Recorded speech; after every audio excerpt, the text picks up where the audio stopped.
दोस्तों आदाब, नमस्कार। QNS टीवी आप सभी का स्वागत करता है और मैं हूं आंचल मिस्कीन। दोस्तों आज हम आप सभी के सामने हमारे आज एक ख़ास मेहमान को लेकर हाजिर हुए हैं। हम जिन मेहमान को लेकर हाजिर हुए हैं उनका ताल्लुक़ जो है वो गेमिंग और अम्यूज़मेंट इंडस्ट्री से है। आपको आज इस कॉन्वर्सेशन को सुनकर बहुत मज़ा आएगा और आई एम श्योर आपको आज इस सेक्टर के बारे में कई नई चीज़ें जानने को मिलेंगी और कश्मीर में इसको लेकर क्या हलचल चल रही है आपको थोड़ा बहुत आज इस बारे में एक आइडिया मिल जाएगा। तो चलिए दोस्तों, बिना समय गवाए हम हमारी आज के कॉन्वर्सेशन की शुरुआत करते हैं। तो चलिए उससे पहले हम हमारे गेस्ट का वेलकम करते हैं। हेलो राशिद जी, आपका बहुत बहुत स्वागत है QNS टीवी के स्टूडियो में। Thank you ji for inviting me. I am excited. जैसे आपके जो एरिना में एक वाइब रहती है, कलरफुल, बड़ा हो या छोटा, वो बिजी है खेलने में, अपना वो बचपन एंजॉय करने में। I am going to take that vibe from you today, अपने स्टूडियो में रहते रहते। एक स्ट्रेसफुल लाइफ रहती है सबकी, बिल्कुल। तो सबको दिन में या हफ्ते में एक बार कुछ टाइम चाहिए होता है दिल खोल के एंजॉय करने का, खुद को, अपने बच्चों को, पूरी फैमिली को। तो गेमिंग एंड अम्यूज़मेंट इंडस्ट्री इसीलिए बनी है ताकि आप वहाँ पे जाके अपने सारी चीज़, वर्क, स्ट्रेस, डिप्रेस, सब कुछ भूल के जस्ट एंजॉय करो, गेमिंग में भूल जाओ, खाओ पियो मौज करो। बिल्कुल बिल्कुल। और आई थिंक कश्मीर में we should be grateful to you कि आपने ऐसी कई जगह ये इनिशिएटिव्स लिए हैं जहाँ अलग अलग जगह लोग आकर उस चीज़ को एक्सपीरियंस कर सकते हैं। राशिद जी, मेरा आपसे पहला सवाल, सबसे पहले आप हमारे व्यूअर्स को अपने बारे में कुछ बताइए। मैं बेसिकली एक पोस्ट ग्रेजुएट इंजीनियर हूँ। आई डोंट बिज़नेस फैमिली से नहीं बिलोंग करता हूँ, पर बचपन से काफ़ी शौक़ था कि बिज़नेस करूँ। तो एक कहावत सुनी थी किसी से कि those who can they do, those who can't they work for others. तो ये एक दिमाग में बैठ गई थी, तो हमेशा माइंड बनाया था। तो इनिशियली तो थोड़ा मतलब जब इंजीनियरिंग कंप्लीट करके आया था एंड इंटरनेटवेयर सिक्योरिटी एंड सिस्को में किया था नेटवर्किंग का। अच्छा। तो उसके बाद घर में भी बोलने लगे, अरे आप जॉब नहीं करोगे, ये कैसे, लोग क्या बोलेंगे वो। But only my father was a bit supportive and he tried, let's see, देखते हैं, स्टार्ट करो। तो initially I started with some different businesses, but ultimately got a chance to get into the amusement industry and worked hard in this. And Kashmir में थोड़ा difficult है ये industry क्योंकि हालात वैसे रहते हैं। तो but in the long run I can say I am thankful to the almighty, I have succeeded somehow. अब जैसे आपने कहा कि आपने शुरुआत अपनी इंजीनियरिंग से की है, जी। तो आपका इस और आना कैसे हुआ? आपने कोई एक प्रॉपर मेन स्ट्रीम से तो आपने शुरुआत की ही थी, तो अब आपने अपना फ्यूचर एक मेन स्ट्रीम करियर में ही क्यों नहीं चुना और आप इस और क्यों आए? बेसिकली इनिशियली मैंने मेन स्ट्रीम बिजनेस लाइन से ही स्टार्ट की थी, IT एंड टेलीकॉम, मतलब जो मेरे स्टडीज़ के related engineering. And then we got a chance that एक कश्मीर में टूरिज़्म है, एक बहुत सालों से चल रहा है टूरिज़्म, एक मेन लाइन ऑफ वर्क है, मेन लाइन ऑफ बिजनेस है। एंड बिकॉज ऑफ टूरिस्ट्स काफ़ी सारे लोग आते हैं और usually there is literally next to zero night life in Kashmir. बिल्कुल। जैसे कोई कहीं पे घूमने जाता है 5 दिन या 10 दिन के लिए, तो he tries to make maximum out of it, उस टाइम को मैक्सिमम यूटिलाइज करने के लिए। लेकिन यहाँ पे जैसे लोग घूमने गए, टूरिस्ट गुलमर्ग, पहलगाम या कहीं पे भी गए, तो शाम को वो आके हाउस बोट में या होटल में, तो बस they have dinner and they sleep. तो एक नाइट लाइफ को थोड़ा प्रमोट करने के लिए टूरिज्म डिपार्टमेंट उस time they were looking for ideas. And उस time we had a very dynamic director of heading tourism, mister Farooq साहब। एंड उन्होंने बताया कि क्या कर सकते हैं। तो मेरे कुछ फ्रेंड्स से बाहर जो इस लाइन में थे, तो मैंने कहा सर एक गेमिंग अरीना बना सकते हैं। तो उन्होंने एक पार्क डिज़ाइन की थी। अच्छा। जहाँ जो बेसिकली एक फैमिली पार्क हो, मतलब usually tourist come in families, तो जहाँ पे एक लाइव म्यूज़िक रोज़ होता है, 2-3 डिफरेंट टाइप ऑफ रेस्टोरेंट्स थे वहाँ पे, और एक गेमिंग एरिना भी मैंने सजेस्ट किया था। तो उन्होंने कहा ठीक है लगा दीजिए and we will go for this. तो स्टार्टिंग में थोड़े हिकअप्स थे, लोगों को पता नहीं था लोकल्स में, लेकिन टूरिस्ट का रिस्पांस इनिशियली था। पर फिर कश्मीर के हालात वैसे रहते हैं, मतलब हमने 2010 में स्टार्ट किया था दैट प्लेस। हाँ, तो initially first year there was some disturbance 2010 year में। तो उस टाइम कुछ किलिंग्स हुई थी। तो फिर उसके बाद 14 में फ्लड आया, 16 में बुरहान हुआ, 19 में आर्टिकल हुआ, 20 में कोविड हुआ। तो पहला डेकेड में से 10 में से 5 साल It was a roller coaster ride. So then it happens. तो बट अल्टीमेटली स्लोली, और वैसे भी मतलब इस चीज़ के लिए सीज़न बहुत कम रहता है, लाइक 6-7 महीने का सीज़न रहता है कश्मीर में। 4-5 महीने बहुत ठंड रहती है, जिसमें लोग या तो माइग्रेट करते हैं या तो प्रेफर करते हैं कि घर में बैठे 5 ही बजे अंधेरा। तो 4-5 महीने हमारे लिए वो ऑफ सीजन रहता है इस ट्रेड में। अच्छा। तो 6-7 महीने ही रहता है। तो but still I took it as a chance and now we are on an expansion spree, now let's see. ये एक्चुअली एक बहुत ही अमेजिंग इंस्पिरेशनल आपने बात बोली, क्योंकि लोग जब कभी भी अपना काम शुरू करते हैं ना, वो कोई भी काम शुरू करने से पहले उसके लूप होल्स चेक करते हैं और आइडियली उन रिस्क फैक्टर्स को मेजर करने के बाद वो डर जाते हैं कि नहीं हमें नहीं जाना चाहिए, यहाँ पे हमारा प्रॉफिट से ज़्यादा लॉस होगा। बट आई एम ग्लैड कि आपने ऐसा नहीं सोचा और लोगों के लिए कहीं ना कहीं आपने ये लोगों के लिए बहुत ही एक बड़ी कंट्रीब्यूशन दी है। तो अब यहाँ मेरा एक और आपसे सवाल है, आपने एक वर्ड बोला अम्यूज़मेंट इंडस्ट्री। अब अम्यूज़मेंट इंडस्ट्री का हिस्सा क्या सिर्फ अम्यूज़मेंट पार्क्स आते हैं या इसके अंदर कुछ और सब डिविजन्स हैं? इसके बारे में हमें थोड़ा सा कुछ आइडिया दें। अम्यूज़मेंट इंडस्ट्री में या on a broader scale entertainment industry इसको बोलते हैं। इसमें तो बहुत सारी लाइन्स आती हैं, अम्यूज़मेंट पार्क्स आती हैं, वाटर पार्क्स आती है, इंडोर गेमिंग एरिनाज आते हैं, इंडोर स्पोर्ट्स एक्टिविटी आती हैं, जैसे आजकल सिमुलेटर्स होते हैं क्रिकेट के, गोल्फ के, फुटबॉल के सिमुलेटर्स आते हैं, and then even movies and all that बहुत आता है। तो इसके साथ काफ़ी सारे सब डिविजन्स हैं। तो I mostly specialize in the amusement park and the indoor gaming arena. Okay. और अगर हम आपके इंडोर गेमिंग एरिना की बात करें तो मैंने देखा है वहाँ पे जिस तरह से वो लोग आते हैं, बच्चे, इवन उनके parents, they to try their hand on दो सेंसर बेस्ड गेम्स, तो देखकर बड़ा मज़ा आता है। It's very colourful. अब यहाँ एक हुआ अम्यूज़मेंट पार्क सेटअप, एक हुआ इंडोर गेमिंग अरीना। आपके हिसाब से दोनों में डिफ़िकल्ट क्या है एंड चैलेंजिंग ज़्यादा क्या है? देखो, कश्मीर में आउटडोर कोई भी एक्टिविटी बहुत कम टाइम के लिए चलती है, समर्स कम होते हैं, तो अम्यूज़मेंट पार्क आउटडोर एक्टिविटी रहती है।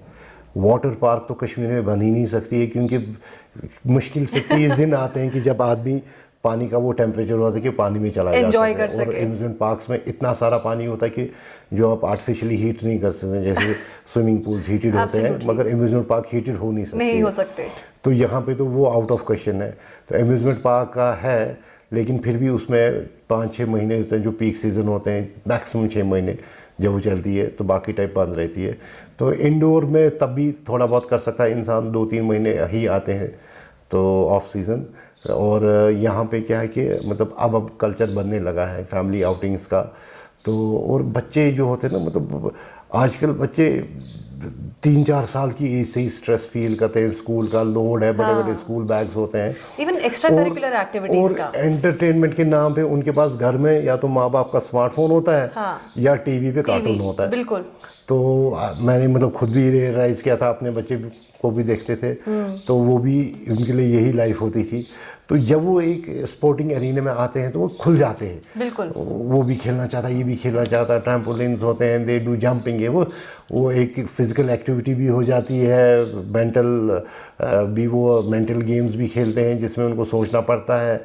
Then they vent out there that stress या वो जो बोर्डम होती है, लीजीनेस होती है, तो एक वो बच्चे को रहता है। और इसमें काफ़ी सारा बच्चे का ना डेवलपमेंट हो जाती है, उसकी physical as well as mental development भी हो जाती है। जब पेरेंट्स साथ में आते हैं तो वो आपको कहते हैं कि जी हमने ये गेम देखी थी, तो क्या आप ये गेम इंट्रोड्यूस कर सकते हैं यहाँ पे? क्या ऐसे भी पेरेंट्स आते हैं जो they share their ideas with you? काफ़ी सारे लोग कश्मीर के जो बाहर जाते हैं या बाहर बिजनेस करते हैं, तो वो हमें बोलते रहते हैं बाहर, हाँ ये देखा था हमने या ये चीज़ है, तो हम उनके सजेशंस लेके तो we keep on upgrading our this thing, the games and machinery. अब हम आते हैं एक बड़े ही यूनिक कॉन्सेप्ट की ओर जो जम्मू कश्मीर में सबसे पहले आपने इंट्रोड्यूस किया था, और वो है 7D थिएटर का कॉन्सेप्ट। यहाँ पे 3D आने में ही बहुत टाइम लग गया था, अब आप कश्मीर में 7D को लेकर आए। ये हम मेट्रो सिटीज़ में सुनते थे, या ऑब्वियसली ये एक बाहर से आया हुआ कॉन्सेप्ट है। पहली बात तो मैं आपसे जानना चाहूँगी कि हम इसके बारे में कुछ और बात करें कि आपके दिमाग में ये आइडिया कैसे आया कि I should bring this 7D concept in J&K या इन कश्मीर स्पेसिफिक? बेसिकली जब एक इंडोर गेमिंग जोन लगाते हैं तो we try to keep on upgrading it. जैसे कोई बच्चा 3 साल का है तो 10 साल की एज तक आता रहता है उस जगह पे, तो उसको मगर हर बार हर विजिट में कुछ नया चाहिए। तो हम लोग हर बार अपनी 6 महीने 1 साल में पुरानी मशीनरी निकाल के कुछ नया नया लगाते रहते हैं, वरना वो कस्टमर या वो बच्चा फिर दूसरी बार तीसरी बार लाइक नहीं करेगा, मुश्किल से 2 बार 3 बार आएगा। तो we keep on upgrading. So I was in this thought process हमेशा कि क्या क्या करते रहें, तो वी कीप ऑन अपग्रेडिंग। तो इसी में मतलब मैंने भी बाहर देखे थे, तो उन दिनों 5Ds थिएटर्स थे। तो क्योंकि हमारा ये ज़बरदस्त पार्क वाला गेमिंग जोन एक टूरिस्ट एरिया में है, तो हम चाहते थे कि कुछ ऐसा हो कि अगर दिल्ली या बॉम्बे से कोई टूरिस्ट आता है, जो चीज़ उसने घर में देखी है, घर के बाहर उसके मॉल है, उसने वहाँ पे 4D या 5D देखा है, तो we should have something better than that. So in at that time 7D was the latest thing, so we went for a 7D theatre, ताकि टूरिस्ट भी हमारे कस्टमर्स आए, उनको जो अपनी सिटी में अवेलेबल है उससे भी थोड़ा बेटर कुछ मिल जाए। Exactly, higher version of that. अब अगर हम इसकी टेक्नोलॉजी की बात करें, तो आपने जब इसे यहाँ लाया, इसे इंस्टॉल, इसे सेटअप करना था, तो उस जर्नी के बारे में हमें थोड़ा बताएं, क्योंकि ऑब्वियसली वो इजी तो रहा नहीं होगा, क्योंकि इंडिया में तो उसका कुछ आपको मिलेगा नहीं। तो वो जर्नी आपकी कैसी रही थी? बेसिकली ये एक टेक्नोलॉजी है which has been invented and introduced by Universal Studios, a company, American based company, and they have the South East Asia's office in Singapore.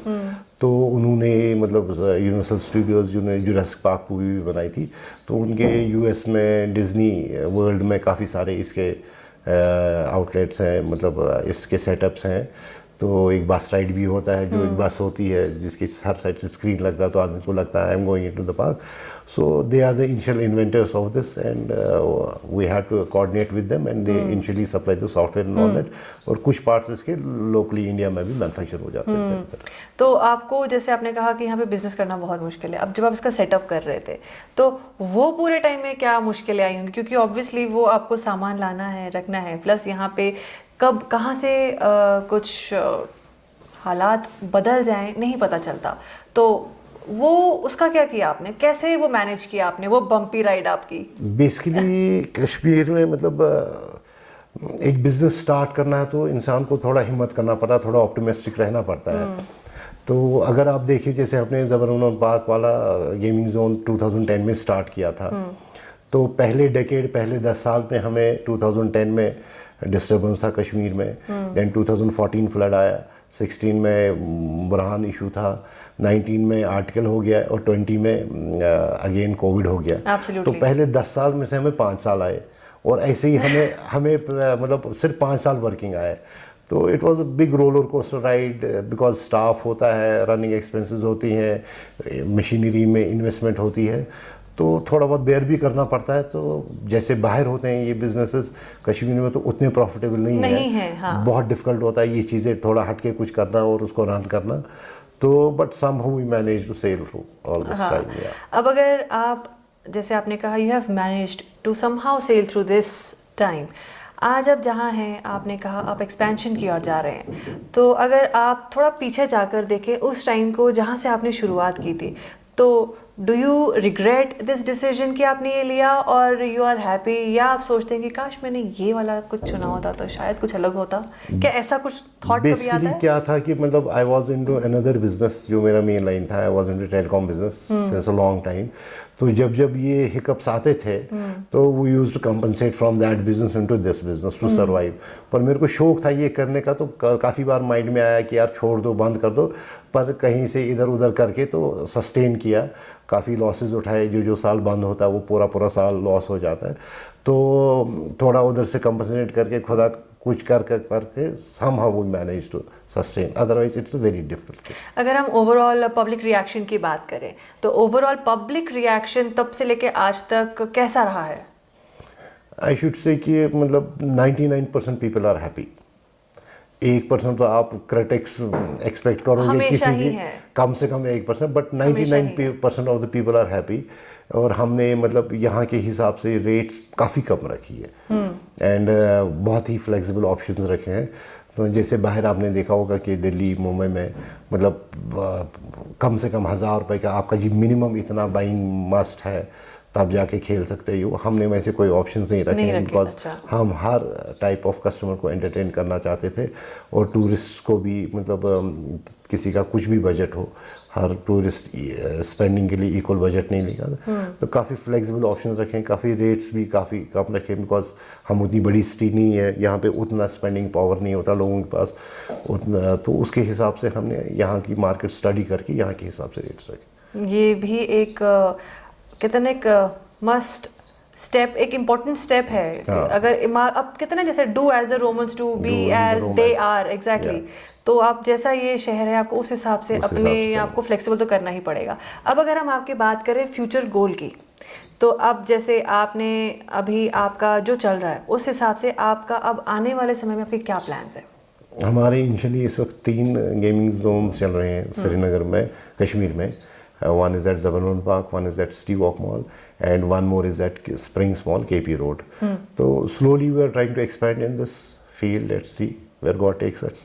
ये हमारे दिमाग में ना आपसे बात करते समय क्वेश्चन आया, दो हम लोग हमारी कॉन्वर्सेशन की लास्ट सेगमेंट में आप पहुँचे हैं। वो सवाल ये है कि हम जब अपने कॉलेज को छोड़ते हैं, वहाँ से निकलते हैं, यूनिवर्सिटीज़ से निकलते हैं, तो फैमिलीज़ यूजुअली जो हमारे करियर ऑप्शंस हैं उसमें काफ़ी रोल प्ले करते हैं कि अगर हमारे पेरेंट्स किसी एक ऑप्शन में सपोर्टिव नहीं हैं या थोड़ा उन्हें वो चॉइस पसंद नहीं है, तो हम भी कहीं ना कहीं उन्हें खुश करने के लिए वो ऑप्शंस छोड़ देते हैं और कुछ और चुन लेते हैं, because they are our parents. तो कहते हैं ना हमारे वो एक बेसिक वैल्यूज़ में है दैट हम उन्हें अनसुना नहीं करते हैं। अब जब आपने ये एकदम मेन स्ट्रीम पोर्शन छोड़ के आप एकदम ही ऐसी जगह आ गए जहां आपने खुद कहा आपकी खुद की जर्नी एक रोलर कोस्टर राइड से भरी हुई थी, तो ऐसे में आपकी फैमिली का क्या रिएक्शन था इनिशियली विद योर पेरेंट्स? उनका क्या टेक था इस चीज़ को लेके? माय फादर एक गवर्नमेंट एम्प्लॉई थे, रिटायर्ड। एग्जैक्टली। मेरे I have 2 siblings, a brother and a sister, both are doctors. Okay. And मैंने इंजीनियरिंग की है, तो ऑब्वियसली एक्सपेक्टेड था। एंड मैंने हैड फिनिश माई इंजीनियरिंग, तो उस टाइम उतना डिफिकल्ट नहीं होता था, ये काफ़ी सारे पोस्ट निकलते थे। आजकल बहुत डिफिकल्ट है जॉब मिलना। Exactly. तो मेरे को इनफैक्ट मिल भी गया था, और जॉब मिल के फिर कहना घर में कि मैंने नहीं करूँगा, तो I want to try business. तो but my father was very supportive, I am thankful to him for, because एक हर किसी बच्चे को हर लाइफ में जब वो एजुकेशन कंप्लीट करता तो उसके मतलब कानों पे एक बोझ रहता है, मुझे माँ बाप ने पढ़ाया है, इतना खर्चा किया है मुझ पे, ये वो, तो मुझे सुनना है वो जो बोल रहे हैं। और माँ बाप भी बोलते हैं यार तुम्हें अभी एक्सपीरियंस नहीं लाइफ का, we know what is better for you, what is good for you, तुम्हें उतनी समझ नहीं है, वो भी हमारा भला ही चाहते हैं। हाँ, तो लेकिन एक करना पड़ता है हिम्मत। अगर आप कुछ डिफरेंट करना चाहते हो तो एक हिम्मत करनी पड़ती है, कि आउट ऑफ मेन स्ट्रीम जाके क्या ट्राई करना पड़ता है। No doubt every person like this doesn't succeed, but if you put a lots of hard work and honesty behind anything, ultimately मुझे लगता है वो सक्सीड हो ही जाती है। यानी कि अगर हम कहें कि आपने इस सफ़र में अपने 10 साल निकाले, दैट इज़ बिकॉज कि आपके पेरेंट्स का सपोर्ट पीछे था, फैमिली का सपोर्ट पीछे था, majorly. They didn't oppose it, at least they didn't oppose it whenever I tried. Initially जब मैंने बिजनेस स्टार्ट किया था तो मुझे बिजनेस की ABC भी नहीं पता थी। अच्छा।